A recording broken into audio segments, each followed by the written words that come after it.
Hello students, कैसे हैं आप लोग? उम्मीद है एंजॉय कर रहे होंगे। चलिए मैं आपको और एंजॉय करवाता हूं और आपके लिए लेकर आया हूं बहुत छोटा सा टॉपिक। और टॉपिक है स्पेसिफिक हीट कैपेसिटी। एक्चुअली आज हम लोग जो पढ़ेंगे वो होता है कैलोरीमेट्री, यानी चेंज इन फेज या चेंज इन स्टेट। उसे डिस्कस करने से पहले बेसिक रिक्वायरमेंट यानी बेसिक जो जानकारी है वो कैलोरीमेट्री से पढ़ने से पहले चाहिए होता है स्पेसिफिक हीट कैपेसिटी। अब देखिए स्पेसिफिक हीट कैपेसिटी जैसा कि आप लोग जानते भी हैं, तो यहाँ पे देखिए जब कोई भी ऑब्जेक्ट, कोई भी मटेरियल हीट एनर्जी एब्जॉर्ब करेगा, हीट एब्जॉर्ब करेगा अपने अंदर सराउंडिंग से या किसी सोर्स से, तो बॉडी का यानी मास का टेम्परेचर राइज करेगा। तो जितना ज्यादा टेम्परेचर राइज करेगा उतनी ज्यादा बॉडी हीट एनर्जी एब्जॉर्ब करेगी। यानी heat energy absorbed or released by body is directly proportional to change in temperature। इसके अलावा दूसरी बात, अगर मास हमारे पास में 10 ग्राम होगा तो बॉडी कम हीट एब्जॉर्ब करेगी, 10 किलोग्राम होगा तो बॉडी ज्यादा मास एब्जॉर्ब करेगी। यानी हीट एब्जॉर्ब और release by body is directly proportional to mass of body. यानी बॉडी का जितना ज्यादा मास होगा बॉडी उतनी ज्यादा हीट एनर्जी एब्जॉर्ब करेगी। अब इन्हें अगर हम कंबाइन करके लिखते हैं तो ये हो गया m डेल्टा थीटा, या delta theta is the change in temperature of body. अब ये जो Q है ये तो हीट एनर्जी है, इसी को हम लोग लिखते हैं एम सी डेल्टा थीटा, या कुछ बुक्स में आपको मिलेगा एम एस डेल्टा थीटा। तो यहाँ ये जो टर्म हमने इस्तेमाल किया एस या सी, इसी को हम लोग कहते हैं स्पेसिफिक हीट कैपेसिटी। अब ये स्पेसिफिक हीट कैपेसिटी यानी सी, ये हो गया देखिए heat absorb by body upon M delta theta. यानी अब यहाँ से हम स्पेसिफिक हीट कैपेसिटी की डिफिनेशन भी बता सकते हैं।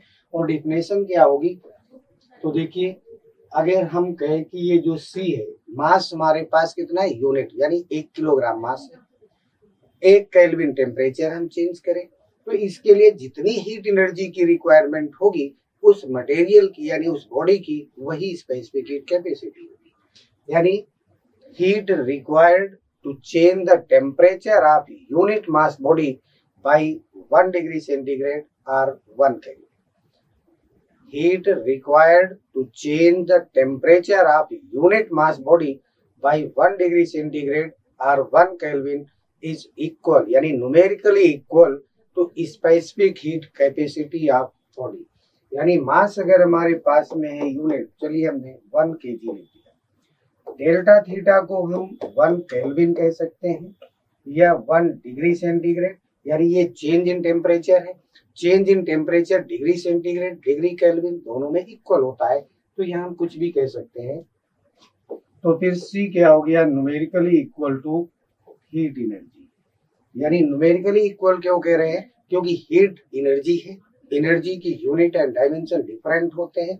स्पेसिफिक हीट के जो यूनिट एंड डायमेंशन है वो डिफरेंट होंगे। तो उम्मीद है इतनी बात आप समझ गए होंगे। अब अगर इसकी हम यूनिट लिखना चाहते हैं कि यूनिट क्या होगी, तो देखिए जूल हो गई, मास हो गया किलोग्राम, और ये हो गया भाई केल्विन। तो जूल पर किलोग्राम केल्विन अगर हम लिखते हैं तो ये बॉडी की एसआई यूनिट है, यानी ये होगी एसआई यूनिट। यहीं पे अगर जूल की जगह पे हम कैलोरी का इस्तेमाल करें, मास की जगह पे ग्राम लिख दें और के की जगह पे डिग्री सेंटीग्रेड, तो ये जो यूनिट बन के तैयार होगी ये हो गई CGS unit of specific heat capacity. तो calorie per gram degree centigrade is the CGS unit of specific heat capacity and joule per kilogram kelvin is the SI unit of, यानी SI unit of specific heat capacity. तो ये फिलहाल unit है। अब unit heat energy और specific heat capacity दोनों की different है, तो इसलिए हम लोगों ने क्या इस्तेमाल किया, न्यूमेरिकली इक्वल, यानी नंबर वाइज इक्वल होंगे but both are different physical quantity. उम्मीद है कि ये बात आप समझ गए होंगे। अब इतनी बात आप समझ गए हैं तो फिर हम लोग थोड़ा और देख लेते हैं इसी में। तो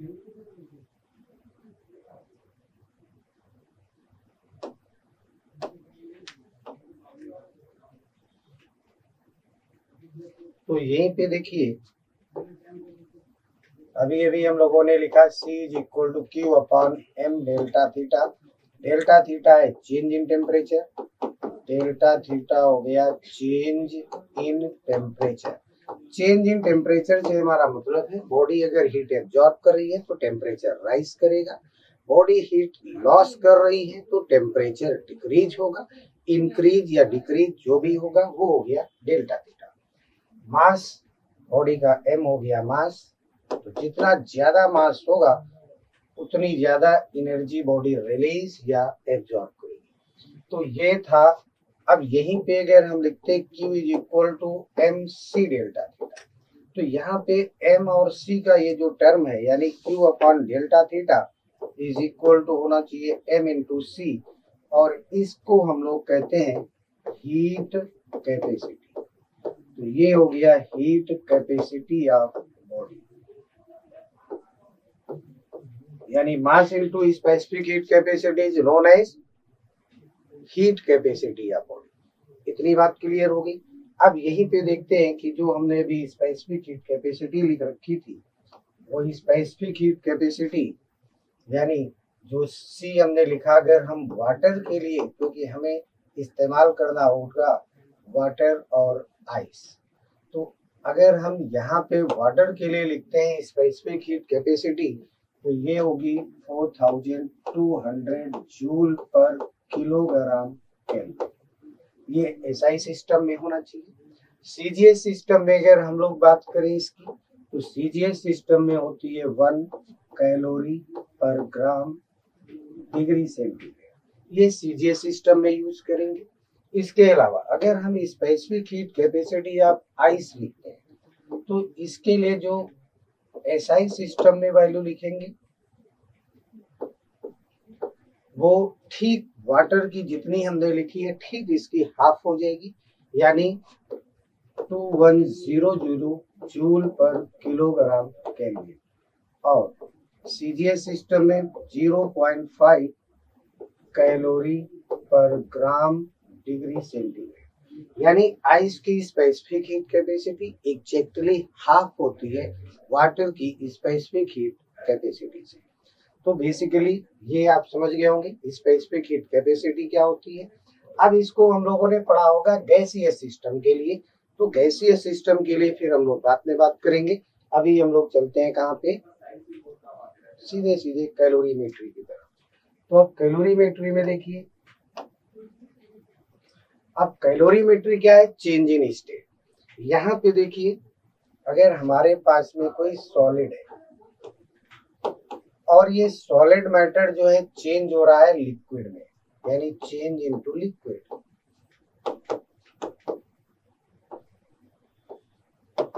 तो हम कहेंगे कि यहाँ पे फेज चेंज हो रहा है। अब फेज चेंज होगा तो बॉडी हीट एनर्जी एब्जॉर्ब करेगी। अब यहाँ जो बॉडी हीट एनर्जी एब्जॉर्ब करेगी, अभी अभी हम लोग बोल रहे थे कि जब भी कोई बॉडी हीट एनर्जी एब्जॉर्ब करेगी तो बॉडी का टेम्परेचर राइज होगा। लेकिन यहाँ पे जब फेज चेंज होगा, यानी जब फेज चेंज होगा तो बॉडी जो हीट एनर्जी एब्जॉर्ब करेगी वो होगा ml, क्योंकि इस समय बॉडी का टेम्परेचर चेंज नहीं होगा, टेम्परेचर कांस्टेंट रहेगा। अब देखिए मेल्ट करना है तो उसे हीट की रिक्वायरमेंट तो है, बॉडी हीट रिक्वायरमेंट है तो बॉडी हीट एब्जॉर्ब करेगी। अब बॉडी हीट एब्जॉर्ब करेगी तो बॉडी का टेम्परेचर बढ़ना चाहिए, बट जब फेज चेंज होता है तो उस समय टेम्परेचर बॉडी का चेंज नहीं होता है, यानी कांस्टेंट रहता है। कांस्टेंट रहता है तो बॉडी जो हीट एब्जॉर्ब करती है फेज चेंज होने के टाइम पे, या जो बॉडी हीट रिलीज करती है वो कांस्टेंट टेम्परेचर पे होता है। और ऐसी कंडीशन में हम लोग हीट एनर्जी के लिए जो टर्म इस्तेमाल करेंगे वो होगा ml, और ये जो L लिख रखा है इसे हम लोग कहते हैं लेटेंट हीट। तो ये हो गई लेटेंट हीट ऑफ बॉडी। अब इस लेटेंट हीट के लिए अगर हम देखें ये है क्या चीज, तो L हो गया देखो Q अपॉन M। अब इसकी अगर हम यूनिट लिखना चाहते हैं तो इसकी जो यूनिट होगी वो एसआई सिस्टम में अगर बात करें तो ये होना चाहिए फिर जूल पर किलोग्राम। और अगर हम सीजीएस सिस्टम में इस यूनिट की बात करते हैं तो सीजीएस सिस्टम में होगी कैलोरी पर ग्राम। यानी ये है लेटेंट हीट, यानी जब फेज चेंज होगा सॉलिड से लिक्विड बनेगा या लिक्विड से सॉलिड में चेंज होगा, तो उस समय जो बॉडी हीट एब्सॉर्ब करेगी उसे हम लोग डिफाइन करेंगे Q is equal to ml, और L होगा लेटेंट हीट बॉडी की, यानी लेटेंट हीट, जिसे आप कह सकते हैं कि हिडन एनर्जी। तो ये हो गई भाई लेटेंट हीट। और उसे अगर इस लेटेंट हीट को अगर हमें मेजर करना है एसआई सिस्टम में तो यूनिट हम लोग लिखेंगे जूल पर किलोग्राम, और अगर सीजीएस सिस्टम में हमें बात करनी है तो हम लिखेंगे कैलोरी पर ग्राम। उम्मीद है कि ये भी आप समझ गए होंगे। अब देखिए ये जो लेटेंट हीट है यानी फेज जो चेंज होगा वो अपने सिलेबस के अकॉर्डिंग ही हम बात करेंगे। तो यहाँ पे दो होंगे। पहली चीज यानी सॉलिड से लिक्विड का फॉर्मेशन होगा। सॉलिड से लिक्विड मतलब आइस हमारी मेल्ट होगी, वाटर फॉर्म करेगी। तो जब आइस यहाँ पे मेल्ट होगी और आइस मेल्ट होने के बाद यानी ये मेल्ट होगी और मेल्ट होकर के क्या फॉर्म करेगी, वाटर। वाटर क्या हो गया भाई, लिक्विड हो गया। इस समय ये जो आइस हीट एब्जॉर्ब करेगी उसे हम लिखेंगे ml, और ये जो L है इसे L नहीं LF कहेंगे, और ये जो LF है इसे हम लोग पढ़ेंगे latent heat of fusion. Latent heat of fusion. तो लेटेंट हीट ऑफ फ्यूजन यानी ये कब इस्तेमाल किया जाएगा, जब आइस हमारी लिक्विड यानी वाटर फॉर्म कर रही होगी, मेल्ट हो रही होगी, मेल्ट होकर के वाटर फॉर्म कर रही होगी, तो इस समय हम लेटेंट हीट ऑफ फ्यूजन का इस्तेमाल करेंगे। लेकिन अब अगर लिक्विड है हमारे पास में, वाटर है, वो फ्रीज होकर के सॉलिड फॉर्म में यानी आइस में कन्वर्ट हो रहा होगा, तो भी बॉडी उस समय यानी जो वाटर है वो अपनी हीट एनर्जी को रिलीज करके फिर वो सॉलिड में कन्वर्ट होगा यानी आइस फॉर्म करेगा। तो इस कंडीशन में भी बॉडी जो हीट रिलीज कर रहा होगा उसको भी हम लोग Q इज इक्वल टू लिखेंगे ml, और L क्या है, लेटेंट हीट ऑफ फ्यूजन। तो ये लेटेंट हीट ऑफ फ्यूजन, इसको हम ऐसे भी समझ सकते हैं कि heat energy required to change 1 kg mass यानी 1 kg ice to change into water, 1 kg water to change into ice, ये होता है Q is equal to ml। समझ गए भाई। तो L इज इक्वल टू यहाँ पे क्या लिखा हमने, Q अपॉन M। M अगर हमारे पास में कितना है 1 kg, तो 1 kg है तो इस समय L न्यूमेरिकली इक्वल टू होना चाहिए Q मतलब हीट एनर्जी। तो वही चीज है कि चेंज 1 kg मास यानी 1 kg ice, heat energy required to change 1 kg ice into water or 1 kg water into ice is called latent heat of fusion। अब अगर हमने यहाँ पे इसकी यूनिट की बात किया और कौन सी यूनिट हमने लिखी यहाँ पे, तो वो हमने लिख दी SI यूनिट। अब SI यूनिट है तो फिर क्या होगा, जूल पर किलोग्राम। और अगर हम यहाँ CGS यूनिट में इसकी बात करें तो ये होगा फिर कैलोरी पर ग्राम। अब ये जो लेटेंट हीट ऑफ फ्यूजन है एसआई सिस्टम में यूनिट क्या बताई मैंने, joule per kilogram, CGS system में कैलोरी पर ग्राम। अब अगर बात करते हैं, एक नजर डालते हैं इनकी यूनिट क्या होती है, तो इनकी यूनिट जो आप इस्तेमाल करेंगे तो वो यूनिट है, अगर हम एसआई सिस्टम में लिखते हैं तो एसआई सिस्टम में इसकी यूनिट होगी 3.33 यानी 5 into 10 raise power 5 joule per kilogram, यानी ये है latent heat of fusion in SI system. और अगर हम इसी लेटेंट हीट ऑफ फ्यूजन को सीजीएस सिस्टम में लिखना चाहते हैं तो ये लेटेंट हीट ऑफ फ्यूजन यहाँ होती है 80 कैलोरी पर ग्राम, 80 कैलोरी पर ग्राम। यानी एसआई सिस्टम में 3.3 या 3.35 into 10 raise power 5 joule per kilogram, और सीजीएस सिस्टम में इसकी वैल्यू लिखेंगे हम लोग 80 कैलोरी पर ग्राम। तो उम्मीद है कि ये भी आप क्लियर हो गया होगा, ये सारी बातें आप समझ गए होंगे। अब इतनी बातें समझ गए होंगे तो फिर हम लोग देखते हैं कि लिक्विड हमारा स्टीम में कब कन्वर्ट होगा या स्टीम कंडेंस होकर के जो वाटर फॉर्म करेगी उसके लिए। अच्छा, ये हम देखें इससे पहले एक बात और जान लेते हैं कि लिक्विड यानी आइस की एक प्रॉपर्टी होती है कि वो मेल्ट होती है केवल और केवल 0 डिग्री सेंटीग्रेड पे। अगर टेम्परेचर माइनस में होगा आइस का तो आइस मेल्ट नहीं होगी, यानी पहले आइस 0 डिग्री की आइस में कन्वर्ट होगी। अगर आइस हमारे पास में -10 डिग्री सेंटीग्रेड की है तो वो -10 डिग्री सेंटीग्रेड से पहले हीट एब्सॉर्ब करके 0 डिग्री की आइस बनाएगी, फिर वो 0 डिग्री की आइस मेल्ट होकर के वाटर फॉर्म करेगी। और जब तक ये प्रोसेस चलता रहेगा, आइस मेल्ट होती रहेगी, आइस और आइस से फॉर्म होने वाला जो वाटर है दोनों का टेम्परेचर 0 डिग्री सेंटीग्रेड रहेगा। ना टेम्परेचर कम होगा ना टेम्परेचर ज्यादा होगा। एक बार जब पूरा प्रोसेस कंप्लीट हो जाएगा, कंप्लीट आइस हमारी लिक्विड में चेंज हो चुकी होगी, यानी कंप्लीट आइस हमारी मेल्ट हो चुकी होगी, तो उससे जो बना हुआ वाटर है वो फॉर्म हुआ था 0 डिग्री सेंटीग्रेड पे। अब वाटर धीरे धीरे टेम्परेचर राइज होगा जैसे जैसे ही एब्जॉर्ब करता जाएगा। इतनी बात समझ गए होंगे। इसी का एग्जैक्ट उल्टा भी समझ लेते हैं कि अगर हमारे पास में कोई वाटर है, वाटर, और उसे हम आइस में कन्वर्ट करना चाहते हैं, तो वो वाटर जो है तभी फ्रीज होगा जब टेम्परेचर होगा 0 डिग्री सेंटीग्रेड। यानी जब तक कंप्लीट वाटर आइस में कन्वर्ट नहीं होगा तब तक उसका टेम्परेचर कांस्टेंट रहेगा। और कितना होगा? 0 डिग्री सेंटीग्रेड।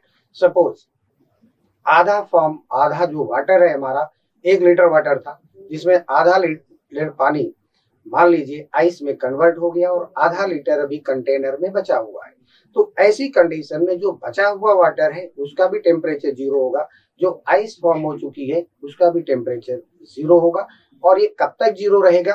तो जब तक कंप्लीट वाटर हमारा आइस में कन्वर्ट नहीं होगा तब तक उसका टेम्परेचर 0 डिग्री सेंटीग्रेड ही मेंटेन रहेगा। इतनी बात आप समझ गए होंगे। अब हम लोग बात करते हैं वेपोराइजेशन की।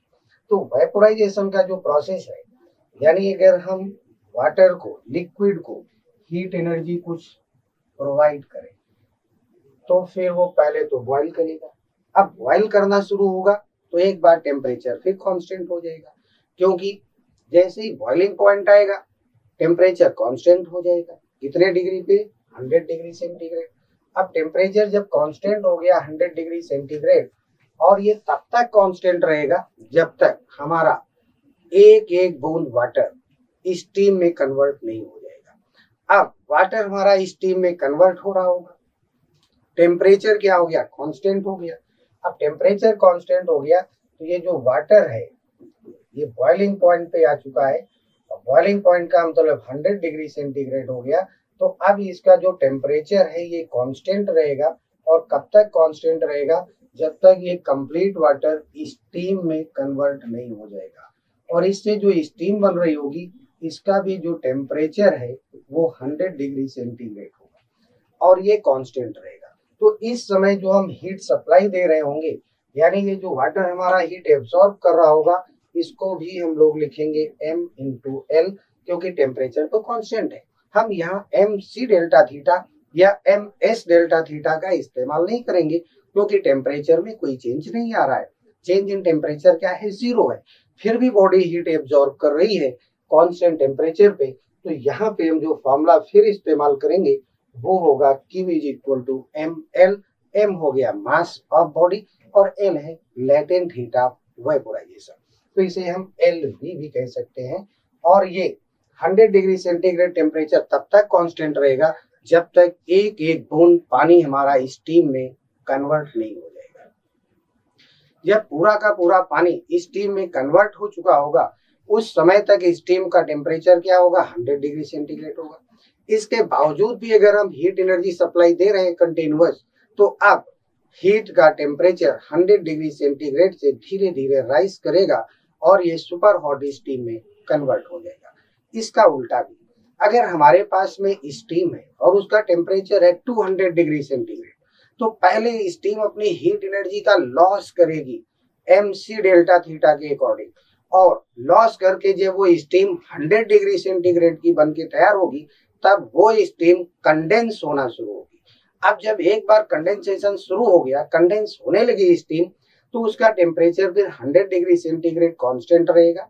इस समय बॉडी जो हीट लॉस कर रही है वो कांस्टेंट टेम्परेचर पे होगा, और उसके लिए जो हम फॉर्मूला इस्तेमाल करेंगे वो Q इज इक्वल होगा ml यानी LV latent heat of vaporisation.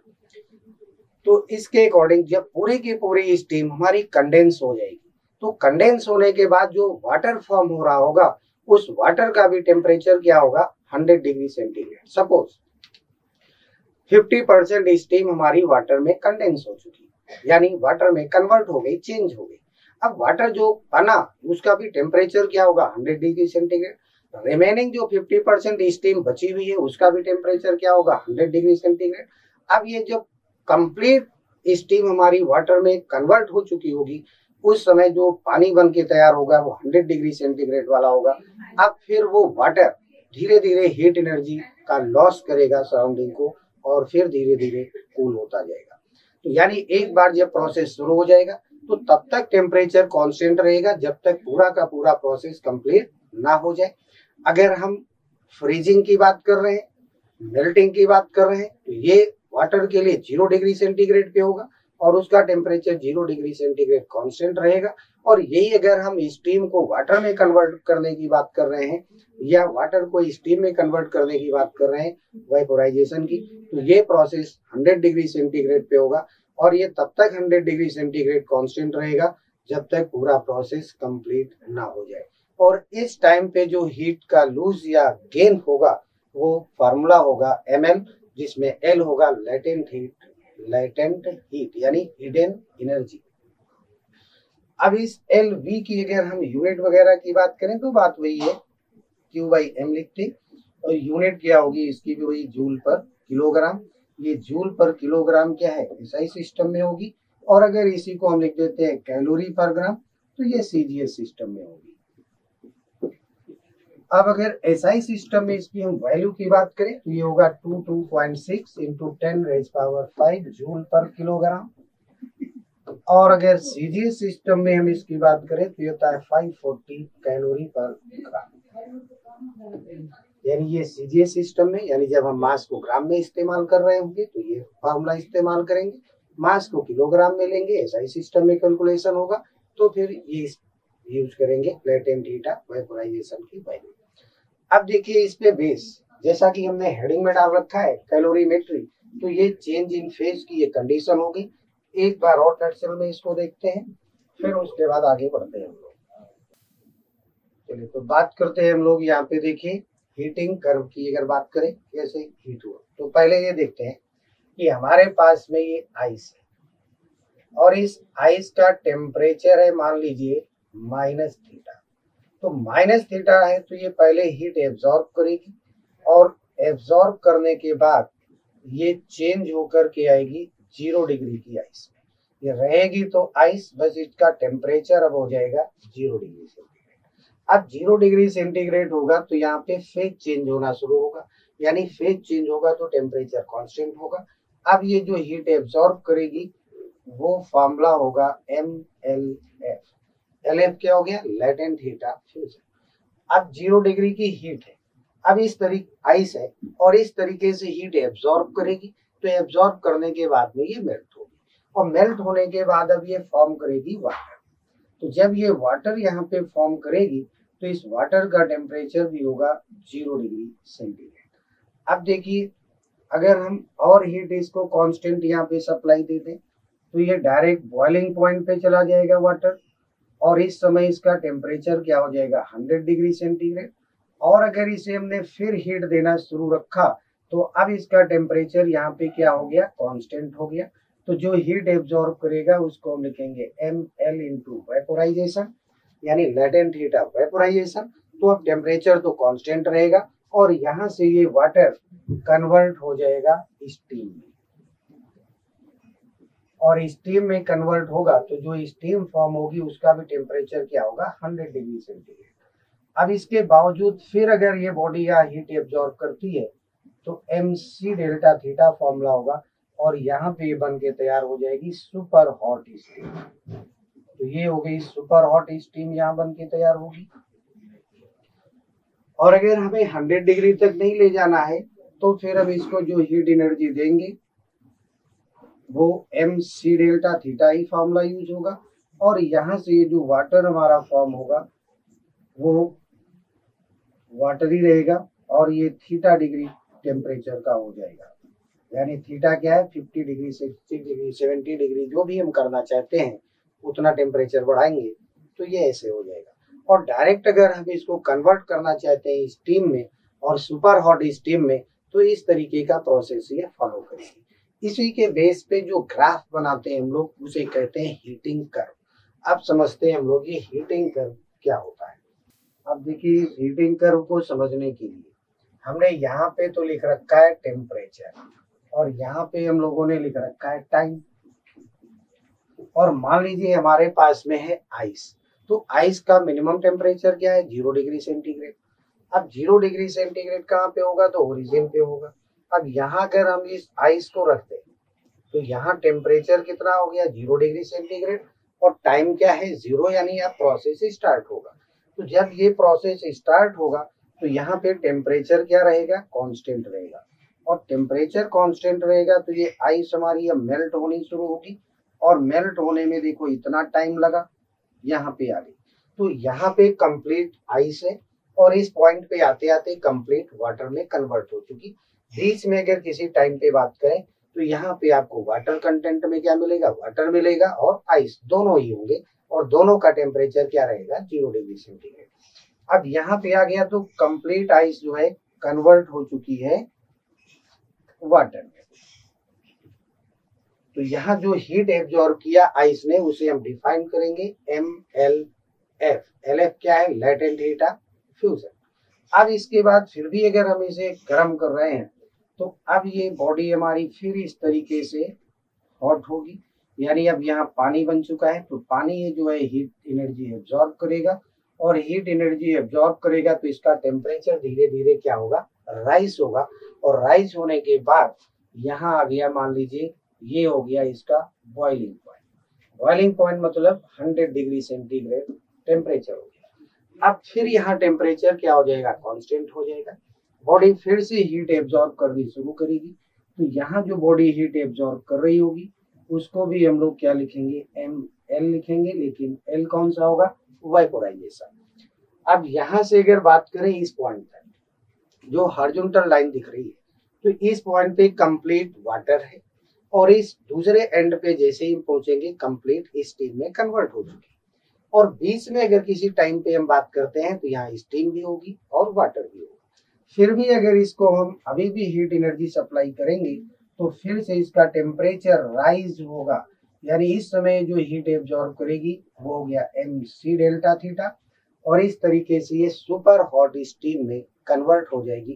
तो ये जो ग्राफ अभी अभी हम लोगों ने बनाया इसे कहते हैं हीटिंग कर्व। अब इस हीटिंग कर्व में बेसिकली 2 तरीके के क्वेश्चन होते हैं। तो हम बात करते हैं पहले मेल्टिंग की या फिर वेपोराइजेशन। तो मेल्टिंग के लिए बात करते हैं, तो यहाँ पे हमने लिखा कि P क्या है, power of source. Power of source कौन सा सोर्स, जो हीट प्रोवाइड कर रहा होगा, यानी ये हीटर हो गया जो हीट प्रोवाइड कर रहा होगा, उस सोर्स का पावर है P। पावर क्या होता है, rate of production of energy, या पावर क्या होता है, वर्क अपॉन टाइम। तो पावर यानी एनर्जी की अगर बात करें, हीट एनर्जी, तो ये फिर क्या हो गया, पावर इनटू टाइम हो गया।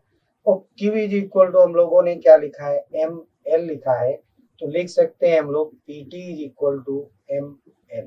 तो यहाँ जो T है वो डायरेक्टली प्रोपोर्शनल L भी है, और T जो है वो डायरेक्टली प्रोपोर्शनल M भी है। अब यहाँ पे हमारा जो क्वेश्चन बन गया, यानी जिस मटेरियल की latent heat of fusion, sorry latent heat of fusion तो भूल जाओ, लेटेंट हीट, जिस मटेरियल की लेटेंट हीट जितनी ज्यादा होगी प्रोसेस को कंप्लीट होने में उतना ज्यादा टाइम लगेगा। अब यहाँ देखिए आइस की लेटेंट हीट कम है और स्टीम की लेटेंट हीट क्या है, ज्यादा। तो आइस को लिक्विड में कन्वर्ट होने में कम टाइम लगेगा, लेकिन स्टीम को कंडेंस होने में ज्यादा टाइम लगेगा। यानी टाइम किस पे डिपेंड कर रहा है, लेटेंट हीट पे। दूसरी चीज टाइम डिपेंड्स ऑन मास, यानी अगर हमारे पास 100 ग्राम है तो जल्दी मेल्ट हो जाएगी, 100 किलोग्राम है तो टाइम लगेगा। यानी ये जो ग्राफ की लेंथ होगी, टाइम होगा, वो डायरेक्टली प्रोपोर्शनल किस पे हो गया, लेटेंट हीट पे, और किस पे डिपेंड करेगा, मास पे डिपेंड करेगा। अब हम बात करते हैं इसके स्लोप की। तो स्लोप की अगर बात करें तो इधर देख लेते हैं, इस स्लोप को हमने लिख दिया भाई फाई कह दिया इसे, फाई। अब यहाँ पे देखें तो ये जो Q है, Q को हम लोग क्या लिखेंगे, PT। तो PT इज इक्वल क्या हो गया, MC डेल्टा थीटा हो गया। डेल्टा थीटा क्या है, चेंज इन टेम्परेचर। तो डेल्टा थीटा अपॉन टाइम। तो डेल्टा थीटा अपॉन टाइम की अगर हम लोग बात करें तो ये हो गया स्लोप। अब ये जो स्लोप है डेल्टा थीटा अपॉन टाइम हो गया P अपॉन MC। तो ये हो गया भाई स्लोप। स्लोप का मतलब क्या हो गया, tan फाई, और यहाँ जो tan फाई है यानी इसका स्लोप वो है P upon M into C. यानी जो स्लोप होगा वो स्लोप होगा inversely proportional to mass and inversely proportional to specific heat capacity. जिस मटेरियल की स्पेसिफिक हीट कैपेसिटी जितनी ज्यादा होगी उसका स्लोप उतना ही कम होगा, यानी प्रोसेस धीरे धीरे बढ़ेगा। दूसरी चीज, अगर मास कम है तो स्लोप बड़ा होगा, और मास ज्यादा है तो स्लोप कम होगा, यानी प्रोसेस में टाइम लगेगा। अब जैसे पानी की स्पेसिफिक हीट कैपेसिटी बहुत ज्यादा होती है तो पानी को गर्म होने में बहुत टाइम लगता है और ठंडा होने में भी बहुत टाइम लगता है।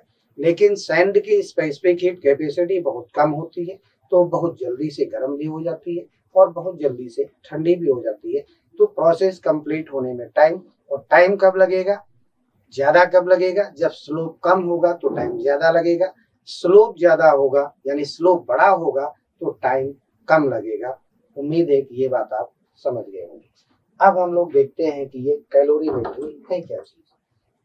तो देखिए, कैलोरीमेट्री का मतलब होता है, जो अभी अभी हमने लिखा था कैलोरीमेट्री, इसका मतलब होता है conservation of heat energy. Conservation of heat energy, तो ये जो प्रोसेस है वो किस पे डिपेंड करता है, हीट एनर्जी। अब हम लोग बहुत बड़ी बातों में तो जाएंगे नहीं, छोटी छोटी बात करते हैं। तो ये जो कैलोरीमीटर है, कैलोरीमीटर क्या है, बेसिकली आप जानते होंगे, गिलास समझ लीजिए, एक गिलास है जिसमें दो मटेरियल डिफरेंट टेम्परेचर के मिक्स किए गए। एग्जैक्टली सेम प्रोसेस है कि आप घर आए, फ्रिज खोले, कोल्ड ड्रिंक निकाली, गिलास में पलटी, कोल्ड ड्रिंक थोड़ी कम ठंडी लगी, आइस क्यूब निकाले, गिलास में डाल दिए। तो जो ग्लास है हमारा क्या हो गया, कैलोरीमीटर हो गया, और उसमें हमने दो मटेरियल भी मिक्स कर लिए, एक तो कोल्ड ड्रिंक और दूसरा आइस क्यूब। अब दोनों के टेम्परेचर तो डिफरेंट होंगे। जो कोल्ड ड्रिंक है उसका टेम्परेचर 0 डिग्री सेंटीग्रेड नहीं होगा, लेकिन आइस का मिनिमम यानी कम से कम अगर हम बात करें तो टेम्परेचर 0 डिग्री सेंटीग्रेड होगा, यानी दोनों मटेरियल डिफरेंट टेम्परेचर वाले होंगे। अब जब ग्लास में उनको डालेंगे तो होगा क्या, आइस हीट एनर्जी एब्जॉर्ब करेगी कोल्ड ड्रिंक से। तो कोल्ड ड्रिंक से जब हीट एनर्जी एब्जॉर्ब करेगी तो कोल्ड ड्रिंक अपनी हीट एनर्जी का लॉस करेगा, लेकिन आइस कोल्ड ड्रिंक से हीट एनर्जी एब्जॉर्ब कर रही है तो गेन कर रही है। अब कितना गेन करेगी, जितना कोल्ड ड्रिंक लॉस करेगी। तो लॉस और गेन क्या हो गया, कंटेनर के अंदर ही है। तो टोटल एनर्जी क्या है, कंजर्व है। चेंज इन हीट एनर्जी क्या हो गया, 0 हो गया। इतनी बात समझ गए। खैर, दूसरी बात क्या है, अब अगर हम उसी कंटेनर में यानी ग्लास में जिसमें कोल्ड ड्रिंक डाली थी उसको टच करके देखते हैं तो ठंडा ठंडा लगता है, लेकिन अगर उसमें हॉट वाटर डाल दे तो गिलास भी काफी हॉट नजर आता है, गर्म नजर आता है, गर्म लगता है। इसका मतलब है, इसका क्या मतलब हुआ, यानी जो ग्लास का मटेरियल है वो भी कुछ हीट एनर्जी एब्जॉर्ब कर सकता है या रिलीज कर सकता है। गर्म मटेरियल डाला, ग्लास गर्म हो गया, यानी ग्लास के मटेरियल ने हीट एनर्जी एब्जॉर्ब कर ली। लेकिन अगर कोई ठंडा मटेरियल उसमें डालते हैं तो ग्लास भी ठंडा हो जाता है। इसका मतलब क्या होगा, कहेंगे कि हीट ग्लास के मटेरियल ने अपनी हीट एनर्जी का लॉस कर दिया। समझ गए, लॉस होगा हीट एनर्जी, टेम्परेचर डिक्रीज होगा, गेन होगा हीट एनर्जी, टेम्परेचर बढ़ेगा। इतनी बात आप समझ गए होंगे। तो आप यानी जो मटेरियल है, ग्लास का जो मटेरियल है, वाटर के कितने अमाउंट के बराबर हीट एनर्जी एब्जॉर्ब कर सकता है या हीट एनर्जी रिलीज कर सकता है, इस चीज को कहते हैं वाटर इक्विवेलेंट ऑफ कैलोरीमीटर। यानी कैलोरीमीटर का जो मटेरियल है, अगर न्यूमेरिकल में लिखा हुआ है कि 50 ग्राम इक्विवेलेंट ऑफ कैलोरीमीटर, तो इसका मतलब कैलोरीमीटर का जो मटेरियल है वो 50 ग्राम वाटर के बराबर ही हीट एनर्जी एब्जॉर्ब करेगा या रिलीज करेगा। तो हम कैलोरीमीटर के मटेरियल को तो भूल जाएंगे, वाटर के अमाउंट में 50 ग्राम इंक्रीज कर देंगे। समझ गए? तो ये होता है वाटर इक्विवेलेंट। अब यहाँ न्यूमेरिकल कैसे होते हैं? तो कई तरीके होते हैं, यानी लेकिन इसका जो बेसिक फार्मूला है वो यही होगा, heat loss is equal to heat gain. तो heat loss is equal to heat gain, ये बेसिक फार्मूला होता है। लोग कभी कभी टेम्परेचर लॉस टेम्परेचर गेन करते हैं, जो गलत बात होती है। यानी heat loss is equal to heat gain. Heat loss भी बता दिया मैंने कहाँ से होगा, और हीट गेन कौन करेगा ये भी बता दिया। अब देखते हैं हम यहाँ पे हीट लॉस और हीट गेन के लिए। तो बेसिकली यहाँ पे 3 या 4 तरीके के न्यूमेरिकल होते हैं। तो पहले प्रोसेस में आ गए हम लोग। तो पहली अगर हम बात करें यहाँ पे, तो पहले मान लीजिए हमारे पास में 2 या 3 लिक्विड है, 2-3 लिक्विड है, और ये हो गया हमारे पास कैलोरीमीटर। हमने यहाँ पे M1 gram liquid of temperature T1, M2 gram of liquid of temperature T2, specific heat capacity C1 and specific heat capacity C2। चलिए तीसरा भी लिख दिया, M3 gram of liquid, temperature कितना है इसका T3 है, स्पेसिफिक हीट कैपेसिटी क्या है C3। यानी इस कंटेनर में, ये जो कंटेनर है ये क्या हो गया हमारा कैलोरीमीटर हो गया। तो अब ये कैलोरीमीटर है, इस कैलोरीमीटर में हमने M1 ग्राम डाल दिया, C1 specific heat, T1 temperature, N2 gram water mix किया यानी लिक्विड मिक्स किया जिसकी स्पेसिफिक हीट है C2 और टेम्परेचर है T2, M3 ग्राम भी मैंने इसमें मिक्स कर दिया जिसकी स्पेसिफिक हीट कैपेसिटी और टेम्परेचर क्या हो गया T3। अभी हमने यहाँ पे क्या लिखा है, liquid plus liquid plus liquid, यानी यहाँ जो न्यूमेरिकल है इसमें केवल और केवल लिक्विड है। अब ये लिक्विड है तो इनका फेज चेंज नहीं होगा, फेज चेंज नहीं होगा तो यहाँ लेटेंट हीट लिखने की हमें कोई रिक्वायरमेंट नहीं है। अब हम क्या करेंगे, हीट लॉस की बात करें। तो हीट लॉस कितनी होगी, तो जो भी हीट लॉस होगी वो सब इसी कंटेनर में है, तो हीट में लॉस क्या होगा, हम कहेंगे 0। अब पहले वाले ने कितनी हीट लॉस किया, तो M1C1 और ये हो गया T माइनस T1। दूसरे के लिए लिखा हमने तो ये हो गया M2C2 T माइनस T2 हो गया। फिर हमने लिख दिया भाई M3C3 और ये हो गया T माइनस T3 हो गया, या T3 माइनस T, और टोटल लॉस क्या हो गया 0। अब यहाँ से अब चाहे तो टेम्परेचर T निकाल सकते हैं। तो टेम्परेचर क्या हो जाएगा, M1C1 और T1 plus M2C2 T2 plus M3C3 T3 upon में हो गया भाई M1C1 plus M2C2 plus M3C3। यानी जो मिक्सर बन के तैयार होगा कंटेनर में उसका टेम्परेचर क्या होगा T, क्योंकि टोटल हीट का लॉस क्या हुआ, हीट का लॉस तो 0 है, यानी एक ने लॉस किया दूसरे ने गेन कर लिया। है कहाँ पे, उसी कंटेनर के अंदर है। टोटल हीट एनर्जी कंटेनर में है तो फिर लॉस क्या हुआ, कहिए वो 0 हुआ। तो हमने यहाँ टोटल लॉस क्या लिख दिया 0, और इस एक लाइन में ये अरेंजमेंट बन के तैयार हो गया और हमने टेम्परेचर निकाल लिया। अब 3, 4, 5 कितने भी लिक्विड हो सकते हैं। लिक्विड यहाँ पे मैंने इसलिए बोला क्योंकि लिक्विड में फेज चेंज होने की कोई पॉसिबिलिटी नहीं है। ठीक है भाई, अब आगे वापस। तो एक तो ये केस हो गया न्यूमेरिकल का, तो ऐसे क्वेश्चन होंगे। दूसरे केस की बात करते हैं। दूसरे केस में हम लोग आए तो यहाँ पे देखिए, मान लीजिए हमको मिल गई आइस और ये हो गया वाटर। अब आइस है, कह दिया गया M1 ग्राम है, वाटर कितना है M2 ग्राम। अब आइस का जो मिनिमम टेम्परेचर होगा, टेम्परेचर इसका मिनिमम क्या होगा, वो 0 डिग्री सेंटीग्रेड होगा। यहाँ पे तो इसकी एक सेकेंड, मिनिमम 0 नहीं लिखते हैं, मिनिमम लिखते हैं -θ, यानी सुपर कूल आइस है। सुपर कूल आइस है तो इसकी जो स्पेसिफिक हीट कैपेसिटी होगी वो कितनी होगी, 0.5 होगी, या हम कहेंगे जो वाटर की स्पेसिफिक हीट कैपेसिटी है उससे आधी होगी। इसका टेम्परेचर कितना हो गया भाई, थीटा हो गया, या इसका टेम्परेचर हम T2 लिख देते हैं, थीटा बहुत हो गया इसलिए हमने क्या लिख दिया, T2 लिख दिया।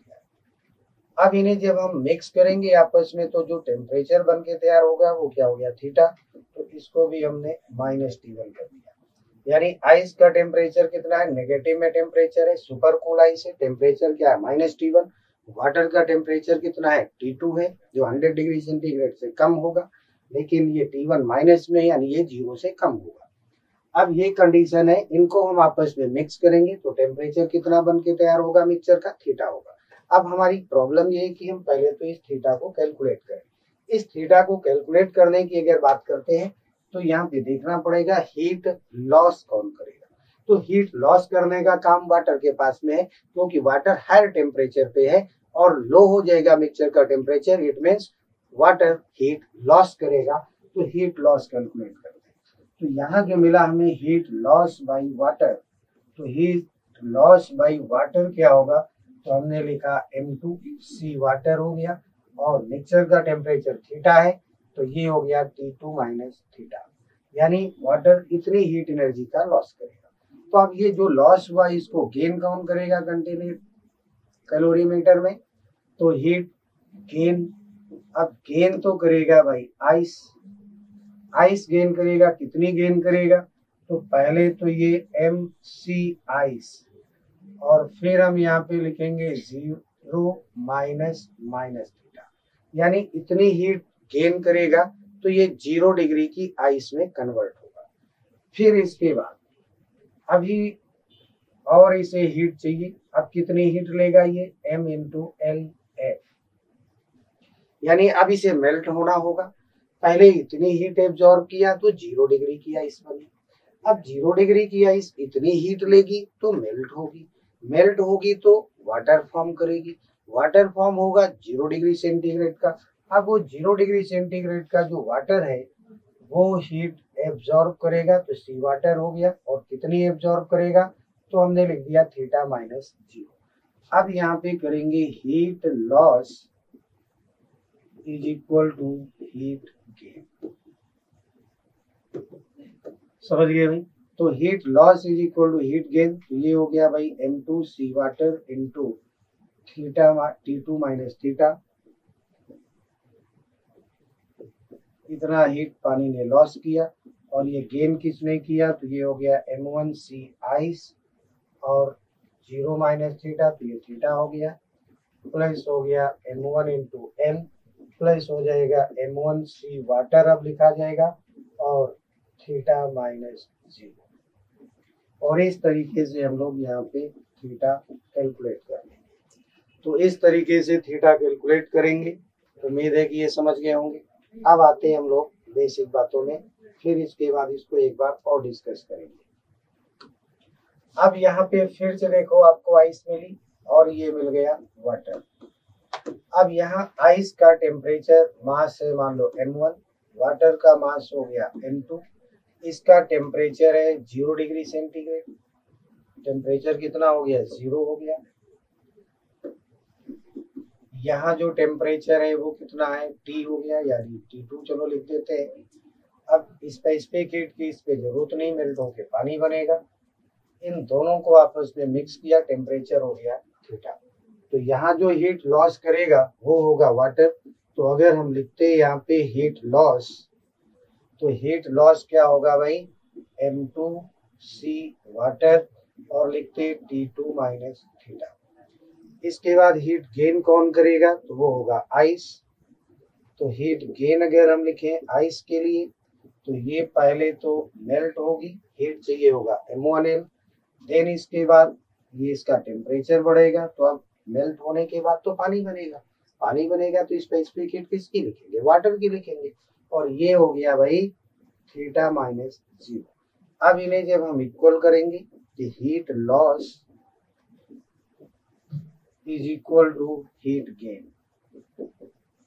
तो heat loss is equal to heat gain करेंगे, तो ये हो गया भाई M2C वाटर और T2 minus theta is equal to, ये हो गया भाई M1L प्लस M1C वाटर, और ये हो गया थीटा। तो इतना ये लिख दिया हमने, heat loss is equal to heat gain. अब सॉल्व करने के बाद हमने देखा तो थीटा अगर हमारा आता है greater than 0 and less than T2 तो फिर यही आंसर हो जाएगा। लेकिन अगर थीटा आ गया हमारा लेस देन 0, थीटा क्या हो गया, नेगेटिव में आ गया। अब नेगेटिव में आ गया यानी लेस देन 0 हो गया, तो हम कहेंगे यानी it means complete ice not melt, यानी यहाँ जितनी भी आइस थी वो पूरी की पूरी आइस मेल्ट नहीं हुई। अब पूरी आइस मेल्ट नहीं हुई है तो फिर आंसर में हम लोग क्या लिखेंगे, 0 डिग्री सेंटीग्रेड। क्यों लिखेंगे, क्योंकि आइस कंप्लीट मेल्ट नहीं हुई, और जब तक आइस मेल्ट नहीं होगी तब तक टेम्परेचर क्या रहेगा, 0 रहेगा। तो इसलिए फिर आंसर क्या लिखेंगे, हम लोग 0 लिखेंगे। अब यहाँ क्वेश्चन हो सकता है कि फिर कितनी आइस मेल्ट हुई। अब आइस मेल्ट अगर हम यहाँ पे निकालें कितनी हुई, तो फिर इसके लिए हम लिखेंगे मैक्सिमम हीट लॉस। तो मैक्सिमम हीट लॉस किसने किया भाई, वाटर ने किया। अब वाटर कितना करेगा, तो ये हो गया M2C वाटर और T2 माइनस 0, यानी पूरा का पूरा T2 इतनी हीट का ये लॉस करेगा। अब इससे हीट आइस मेल्ट कितनी हुई, तो आइस मेल्ट अगर निकालें तो ये होना चाहिए Q मैक्स, यानी जो हीट एनर्जी मैक्सिमम लॉस हुई है अपॉन में लिखेंगे लेटेंट। तो ये हो गया भाई M2C water into T2 upon latent heat of fusion. तो यहाँ से मिलेगा M डैश, और ये M डैश क्या होगा, कहेंगे ये वही अमाउंट है आइस का जो मेल्ट। तो ये बात आपकी समझ में आ गई होगी। अब दूसरा केस जो होता है वो और देख लेते हैं। तो यहाँ पे जो, अब देखिए जैसे अगली बात करते हैं हम लोग, यहाँ पे हमने लिख दिया स्टीम, और स्टीम मिक्स किस में करना है, वाटर में करना है। तो स्टीम का मास कितना हो गया M1 और इसका मास है M2। अब देखिए स्टीम का टेम्परेचर की अगर बात किया जाए तो मिनिमम टेम्परेचर इसका क्या हो गया, 100 डिग्री सेंटीग्रेड। इसका जो टेम्परेचर है वो T2 है। अब इन्हें मिक्स करेंगे तो मिक्सर का टेम्परेचर क्या होगा, थीटा।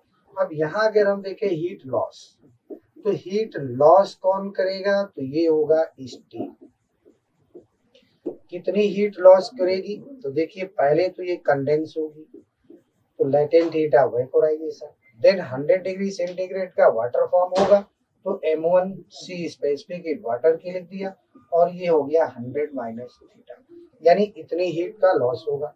अब यही कैलकुलेट कर ले हम लोग हीट गेन कौन करेगा, कहेंगे ये तो वाटर करेगा। अब कितनी हीट गेन करेगा, तो हमने लिखा Q2 क्या हो गया भाई, M2 हो गया, C वाटर हो गया, और 100 माइनस थीटा था, इसका टेम्परेचर कितना हो गया, T2 टेम्परेचर था, बढ़ेगा टेम्परेचर तो ये थीटा माइनस T2 हो गया। फिर इसके बाद में क्या करना होगा हम लोगों को, फिर से हम लोग वही लिखेंगे, क्या लिखेंगे, heat loss is equal to heat gain. तो हीट लॉस कितनी हुई, तो वो हो गया M1LV प्लस M1C वाटर, और ये हो गया 100 माइनस थीटा। इधर हम क्या लिख रहे होते, M2C वाटर और थीटा माइनस T2। यहाँ से हम लोग थीटा कैलकुलेट करेंगे। अब अगर थीटा की वैल्यू यहाँ मिल गई हमको less than 100 and greater than 0, यानी थीटा अगर हो गया 0 से ज्यादा और 100 से कम, तो फिर आंसर में हम लोग क्या लिखेंगे, थीटा लिख देंगे। लेकिन अब अगर यहाँ पे जो थीटा है वो आ गया ग्रेटर देन 100 डिग्री सेंटीग्रेड, तब हम लोग आंसर क्या लिखेंगे, तो आंसर फिर हम लोग लिखेंगे 100 डिग्री सेंटीग्रेड, क्योंकि स्टीम है। अब स्टीम जब तक पूरी कंडेंस नहीं हो जाएगी तब तक उसका टेम्परेचर 100 डिग्री सेंटीग्रेड रहेगा, तो मिक्सचर का टेम्परेचर तो 100 डिग्री सेंटीग्रेड होगा। और इसका मतलब है कि कंप्लीट स्टीम कंडेंस नहीं हुई। तो हम देखेंगे मैक्सिमम हीट एब्जॉर्ब, यानी वाटर मैक्सिमम कितनी हीट एब्जॉर्ब करेगा, तो कितनी हीट गेन करेगा, तो वो होना चाहिए M2C water into delta theta. अब M2 हो गया भाई, C वाटर हो गया, और डेल्टा थीटा कितना हो गया 100 माइनस T2। इतनी मैक्सिमम हीट एब्जॉर्ब करेगा। तो स्टीम कितनी कंडेंस होगी, तो स्टीम कंडेंस ये निकालेंगे तो क्या होगा maximum heat gain, maximum heat gain by water upon में लिख देंगे लैटेंट हीटा। तो इससे पता चल जाएगा कि ये जो m डैश है, इतनी m डैश अमाउंट स्टीम का कंडेंस हो गया, और कंडेंस होने के बाद में क्या बन गया वाटर बन गया। अब अगर पूछा जाए हमारे कंटेनर में यानी कैलोरीमीटर में क्या कंटेंट है, तो हम ये m डैश तो अब ये कंडेंस होके वाटर फॉर्म हो चुकी है, तो m डैश प्लस m2 हो गया वाटर, और m डैश को माइनस कर देंगे m1 में, तो जो बचा उतनी स्टीम, यानी हमारे कंटेनर में स्टीम भी है वाटर भी है, और स्टीम कितनी है m1 माइनस m डैश, और वाटर कितना है तो m2 प्लस m डैश, ये कंटेंट होगा हमारे पास में। तो उम्मीद है कि अब आप ये बात समझ गए होंगे, क्योंकि वीडियो काफी बड़ा हो गया, तो रिमेनिंग फिर अगले पार्ट में हम लोग न्यूमेरिकल डिस्कस करेंगे। आज के लिए फिर इतना ही रखते हैं, तब फिर मिलते हैं नेक्स्ट क्लास में। तब तक के लिए नमस्कार, जय हिंद।